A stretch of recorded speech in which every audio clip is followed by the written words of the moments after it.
Assalamualaikum warahmatullahi wabarakatuh. My name is Muhammad Fathan Hakim. And before we start, let us praise and thank the presence of Allah subhanahu wa ta'ala for the abundance of grace and the joy of all of us can still gather in this place without any barriers at all and in good health. Not forgetting the salawat and greetings we pour out to the Prophet Muhammad sallallahu alaihi wasallam, who has brought us to the era of birthday today, namely Islam.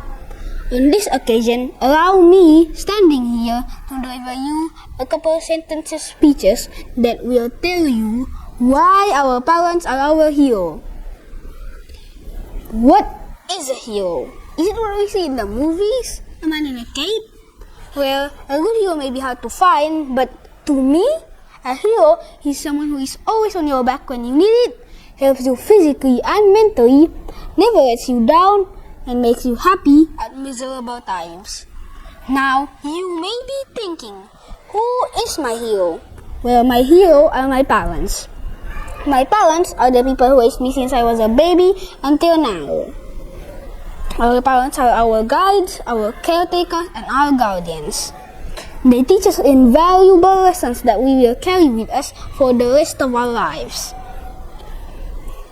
However, parents' responsibilities go much beyond simply providing our fundamental needs.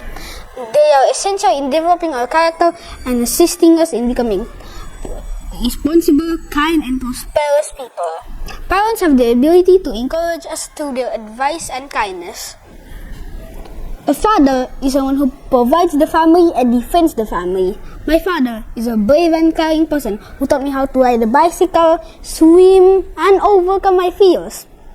My father worked hard morning till night to provide the family. Therefore, my father is my hero. A mother is someone who gives birth to us, nurtures us, and raises us to be good human beings. My mother is a caring woman who brought me into this world. She sacrificed her life for me. She taught me how to walk, eat, and drink. Therefore, my mother is my hero. Our parents worked very hard for us.